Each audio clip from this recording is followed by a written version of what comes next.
A'oudou billahi minash shaitanir rajim. Bismillahir rahmanir rahim. Bonjour mes frères et sœurs dans l'islam, les amis des autres communautés. Assalamu alaikum wa rahmatullahi wa barakatuh. Alors, ici votre sœur, Amira, votre coach, votre amie, votre mère, qui sait, selon vos âges. Alors, j'espère que vous passez une bonne journée, j'espère que vous allez bien. Ce matin, je suis de bonne humeur. Je suis très heureuse. Alhamdulillah. Dites Alhamdulillah. Si vous vous êtes réveillé, que vous êtes en vie, dites Alhamdulillah. Rien ne vous manque. Si vous avez la santé, si vous êtes avec les gens que vous aimez, votre famille, ou peu importe les gens que vous aimez, et que vous avez la santé, et que vous respirez, Alhamdulillah.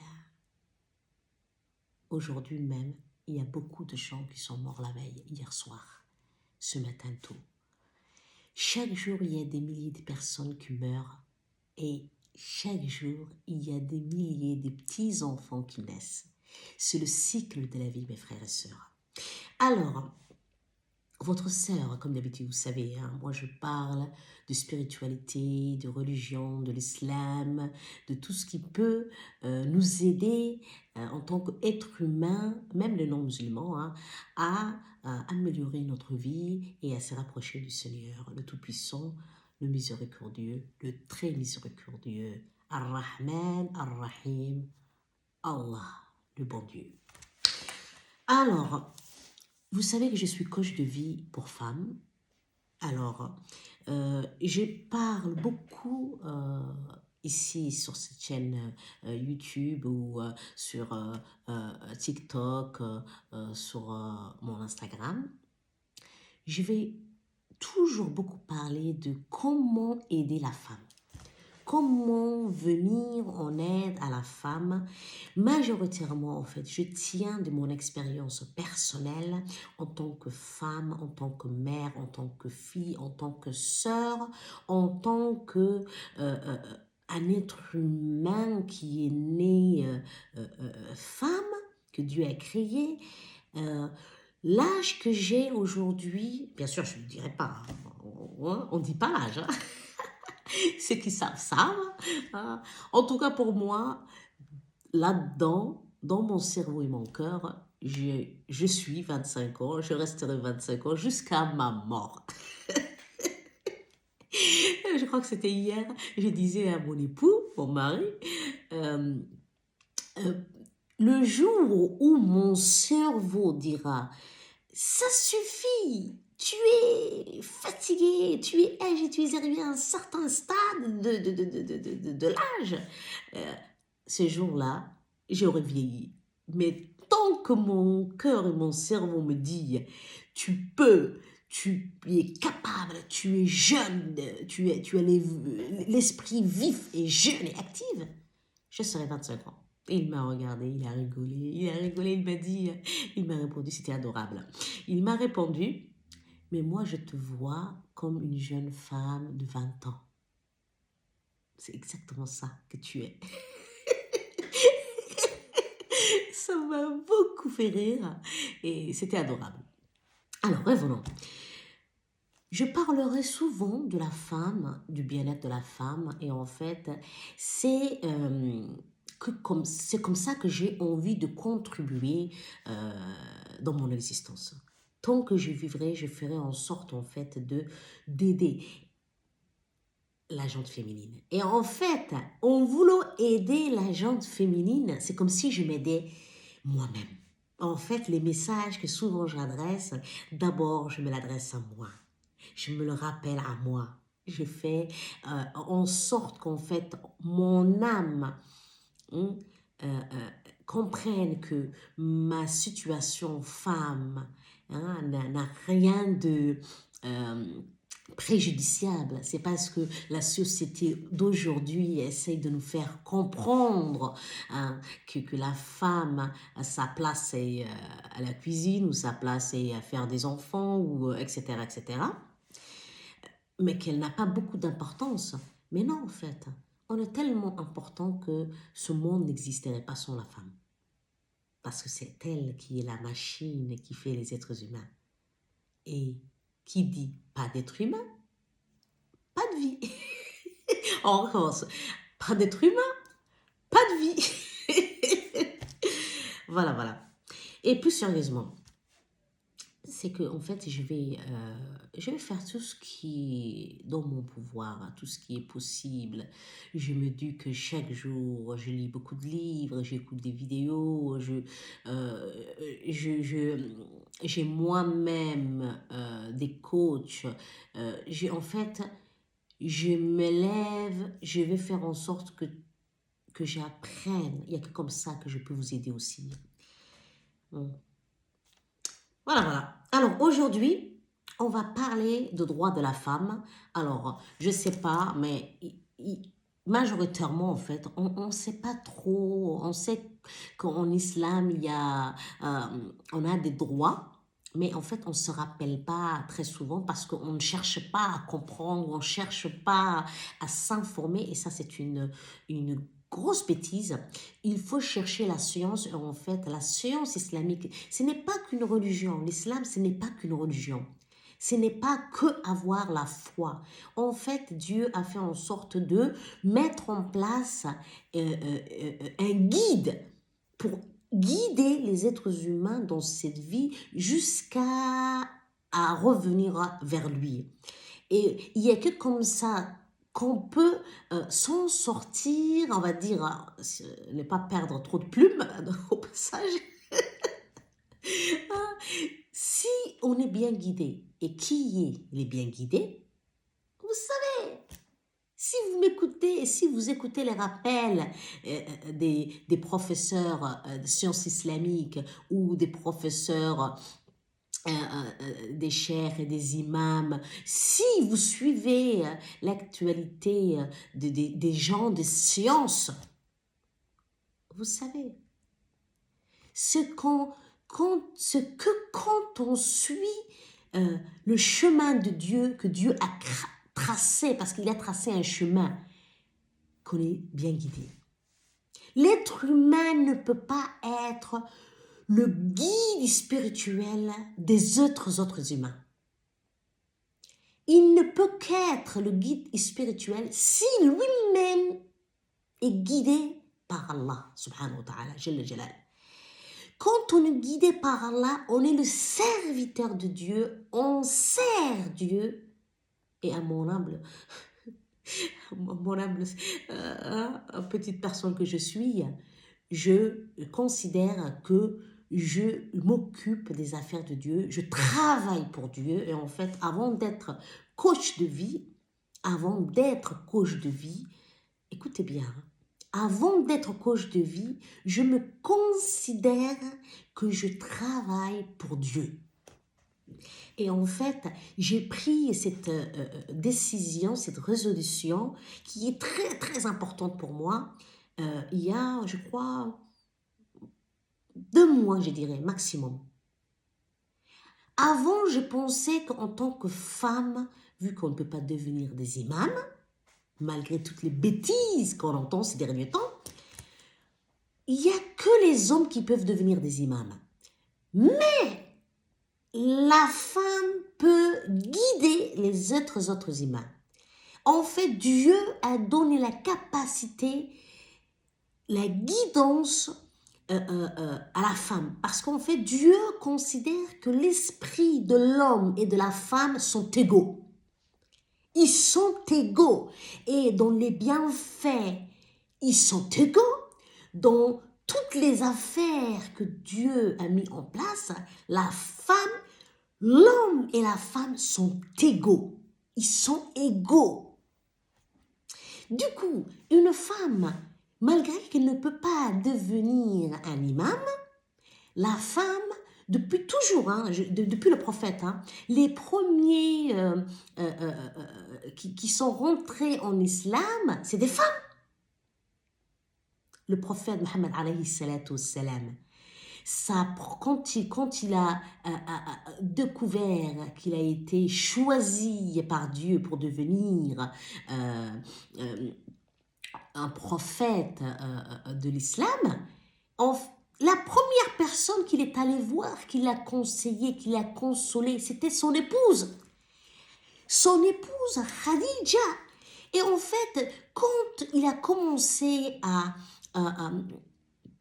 travailler pour Dieu, le prophète Mohammed alayhi salatu wassalam, en fait, la majorité, les premiers, en fait, c'était des femmes. C'était des femmes qui les soutenaient. C'était des femmes qui sont rentrées en islam et c'était des femmes qui se battaient pour l'islam. Ce qui veut dire, au jour d'aujourd'hui, on est capable de faire beaucoup de choses. En tant que femme, on est capable de faire beaucoup, j'insiste sur le mot beaucoup. C'est pour ça que quand je vais vous raconter une petite anecdote, quand j'ai commencé à m'élever spirituellement, ça a pris du temps parce que j'étais pas, je ne suis toujours pas une âme parfaite, je ne le serai jamais, je crois. J'étais égarée, mais tellement égarée. J'avais la foi, mais j'étais loin de Dieu, très loin, très loin, très loin. Et quand, en fait, mon cheminement a commencé il y a 7 ans, petit à petit, en fait, je suis, on va dire, rentrée dans le chemin de Dieu et Dieu a dû accepter tout mon repenti parce que s'il n'avait pas accepté, aujourd'hui, je ne travaillerais pas pour lui. Vous le savez, mon premier travail, c'est de faire les rappels de Dieu et faire en sorte que les humains puissent se réveiller et voir la réalité de notre existence, l'essentiel, pourquoi on est ici, et voilà.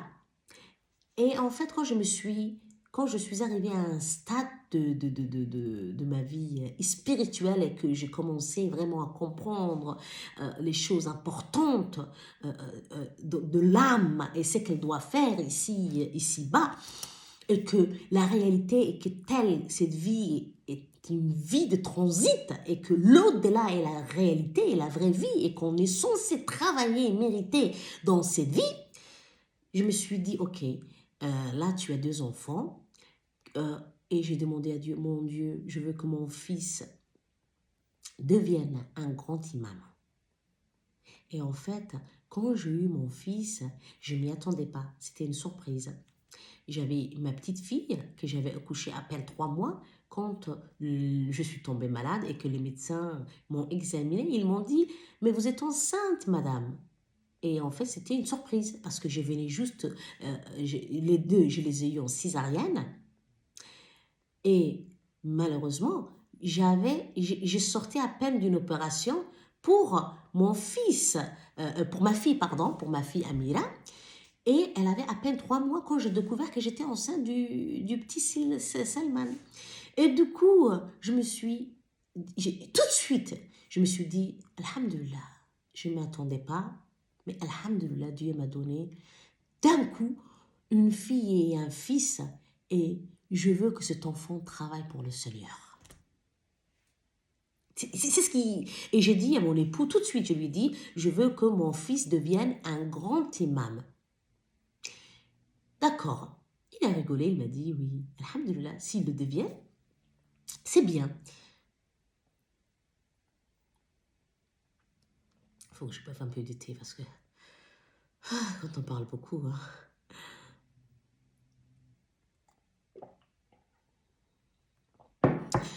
Et en quelque sorte, je me préparais à ça.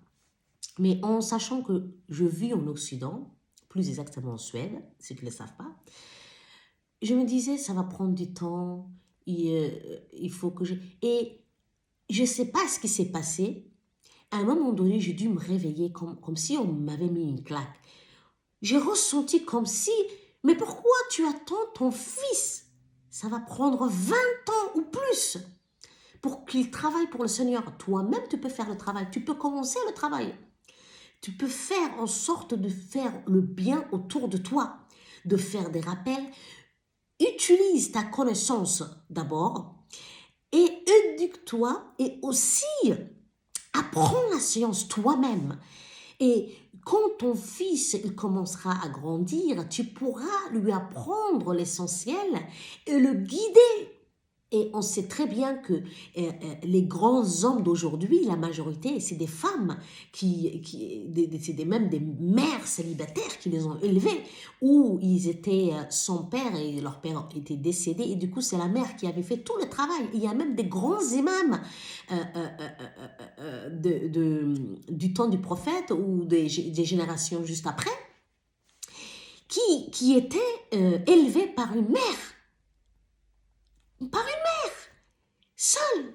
Alors, alhamdoulilah, je ne me suis pas seule, leur père est là, mais en fait, on m'a fait comprendre, et je pense que c'est le Seigneur, que je pouvais devenir qui je souhaitais. Ça veut dire travailler pour Dieu. Waouh! Et là, c'est comme une claque. Je me suis retrouvée, j'avais le cerveau, mais complètement en ébullition. J'étais tellement contente, mais je ne savais pas par où commencer. Et j'avais très peur de la caméra et je ne voulais pas m'asseoir devant une caméra. Et ça faisait 3 ans que j'ai essayé de dire, je vais commencer YouTube. J'en avais ouvert plusieurs, mais je faisais rien. Je trouvais que j'étais pas assez intelligente, pas assez mûre, pas assez ceci et pas assez cela. Le syndrome d'imposteur, hein, c'est qu'ils ne le savent pas. Il y a une sorte de maladie qui existe mentale, le syndrome d'imposteur. Et en fait, tu as l'impression qu'en fait, peu importe ta connaissance, peu importe, hein, euh, pardon, que tu ne mérites pas de te mettre devant d'autres êtres humains et de dire venez, j'ai des choses à vous dire, venez, je vais essayer de partager avec vous des choses essentielles, etc., etc. Mais on m'a réveillée et en fait, on m'a fait comprendre que la seule chose que tu dois craindre, c'est Dieu. Tu es un être humain. Les autres êtres humains soit tu leur apportes du bien, en fait, du réconfort, des conseils, mais ceux qui peuvent y penser, ou s'ils doivent te suivre ou pas, s'ils doivent t'aimer ou pas, ce n'est pas très important. Et c'est là qu'en fait j'ai compris que, mais c'est vrai, c'est pas très important. Qu'on m'aime, qu'on me déteste, qu'on me suit pas. Et c'est là qu'en fait j'ai pris confiance et que je me suis on va dire, je me suis sentie apaisée et j'ai commencé mes rappels sur YouTube il y a 1 mois et demi de cela, 2 mois je dirais. Et sur TikTok, j'ai aussi un compte, pareil, Oumma Amira. Sur Instagram, j'ai commencé il y a une semaine parce que vu l'activité que j'ai commencé, il fallait une plateforme où les gens, on va dire, ma cible clientèle se trouve plus. Instagram, les gens en fait, c'est plus facile de trouver la clientèle sérieuse d'un certain âge, plus posée, qui a aussi les moyens de faire, on va dire, acheter, par exemple, des services comme du coaching. Mais TikTok, c'est plus la masse et c'est beaucoup plus jeune et c'est bien pour les rappels. C'est pour ça que j'ai choisi au tout début TikTok et je continue à faire des vidéos sur TikTok parce que j'ai envie que mon message touche la majorité des êtres humains, que ce soit la communauté musulmane, malgré que je travaille pour la communauté musulmane, mais plus largement, vu que je travaille pour Dieu, pour le Seigneur le Tout-Puissant, je travaille pour l'humanité. Mon travail, c'est ça. En tant que musulman, on est censé sauver l'humanité. On n'est pas censé sauver que les musulmans. Non. On est là pour sauver l'humanité. Et c'est ça l'islam. Quand on dit que l'islam divise, l'islam ceci et cela, toutes ces bêtises-là, ce n'est que des bêtises, mes frères et sœurs. L'islam, c'est la religion de tous les êtres vivants, même les animaux. Même les animaux ont de droits en islam. Même la planète, les arbres ont de droits en islam. Alors, il y a beaucoup de choses que les êtres humains ne savent pas. Et je suis là pour ça. je vais faire en sorte de dire les vérités telles qu'elles sont. Que vous soyez choqués ou pas. C'est ça. La religion musulmane, l'islam que Dieu a descendu, parce que avant que ce soit l'islam, toutes les autres religions avant elle, c'était l'islam.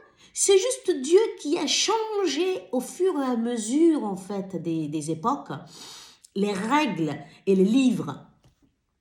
Mais à la base, on a le même Dieu et on est de la même confession, en fait.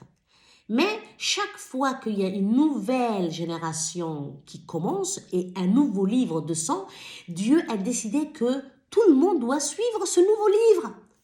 Mais malheureusement, certains ont décidé que non, ils allaient rester avec l'ancien livre qu'ils avaient. Ce qui veut dire qu'ils désobéissaient à Dieu. Et quand on désobéit à Dieu, qu'est-ce qui se passe? Il y a le châtiment de Dieu qui vous attend. C'est aussi simple que ça. C'est pour ça que l'islam, ce n'est pas une nouvelle religion. C'est la religion, en fait. C'est les mêmes.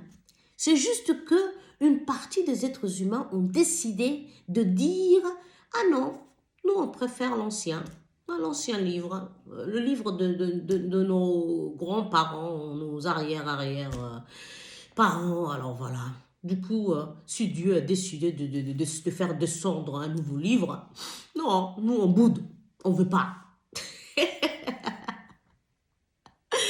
Voilà mes frères et sœurs. Alors, la vidéo d'aujourd'hui va être, on va parler de droit économique de la femme.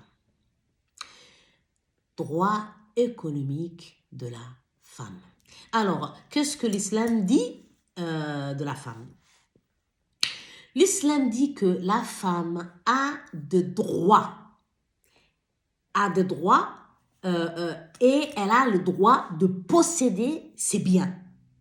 Ça veut dire, elle a le droit d'avoir de l'argent, des terres, des bétails. Elle a le droit d'avoir tous les biens qu'elle veut. Elle peut travailler, elle peut faire des affaires, comme ce que moi je fais. Elle peut gérer son propre argent. C'est pas toutes les bêtises qu'on vous raconte. La femme musulmane a des droits que d'autres communautés n'ont pas.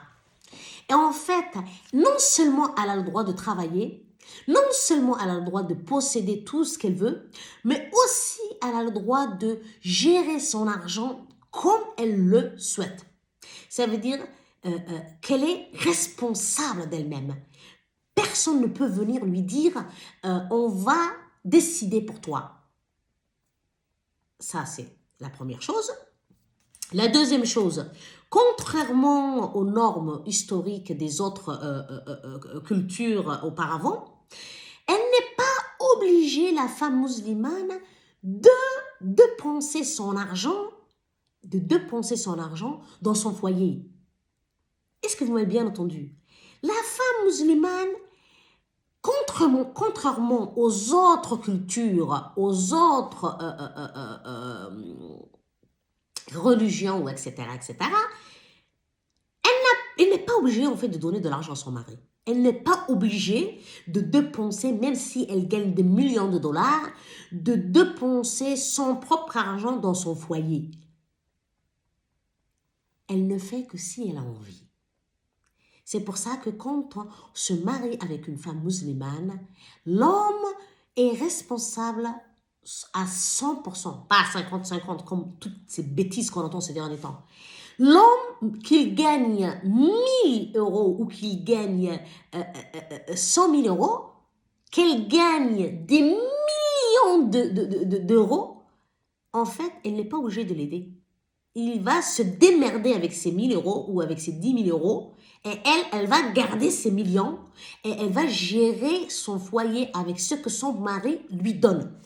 Et en fait, si elle le souhaite, là, elle peut lui venir en aide. Mais il n'a aucun droit de réclamer l'argent de sa femme. S'il le fait, il est en tort. Voilà. Ça, c'est la deuxième chose. La troisième chose, c'est qu'en fait, ça n'entraîne pas le transfert d'argent. Comprenez-moi. Une femme est riche ou pendant son mariage, avant son mariage, elle était riche ou pendant son mariage, elle est devenue très riche. Ça veut dire que si il lui arrive quoi que ce soit, son argent ne va pas se retrouver dans la poche de son mari. Ses enfants vont hériter d'elle. Mais cet argent appartient à elle et à sa famille, ça veut dire à ses parents, à ses enfants. Et en fait, si elle vit, par exemple, et qu'il y a divorce, par exemple, le divorce ne rentre pas en compte, son argent à elle ne rentre pas en compte dans le divorce. Elle va garder ses millions et ses milliers d'argent. Elle va garder tous les biens qu'elle possède. Ça reste à elle.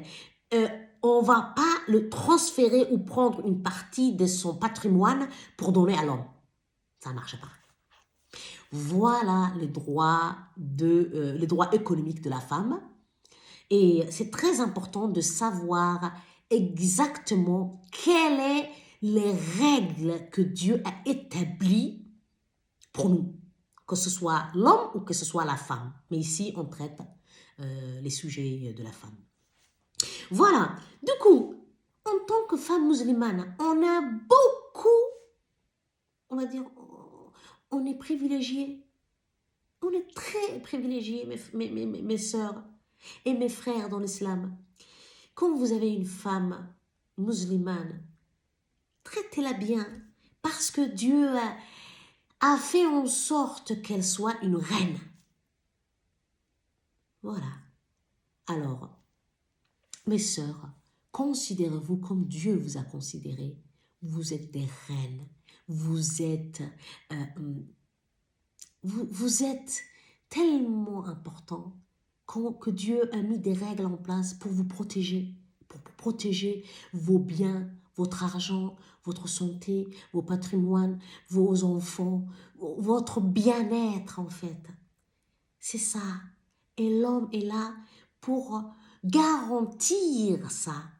Et l'homme, je dis le vrai, hein, celui qui croit en Dieu, qui a peur de Dieu, qui aime Dieu et qui accepte les préceptes que Dieu a descendus sur cette terre. C'est pour ça que ne laissez personne vous maltraiter, ne laissez personne atténuer ou diminuer ou effacer la grandeur que Dieu vous a donnée, mes sœurs. Alors, mes amis, bah écoutez, ça fait presque 28 minutes qu'on parle. Quand je commence, vous connaissez votre sœur, je n'arrête pas. Alors, je vous souhaite une bonne journée et Inch'Allah, je reviendrai avec d'autres vidéos. Abonnez-vous, n'oubliez pas. Je sais que je ne dis pas ça souvent, mais il faut que le message aille au plus grand nombre de la gente féminine.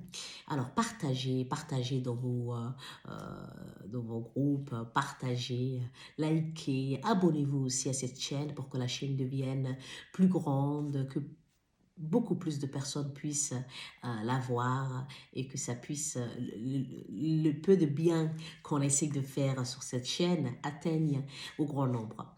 Voilà. Alors, assalamu alaikum wa rahmatullahi wa barakatuh.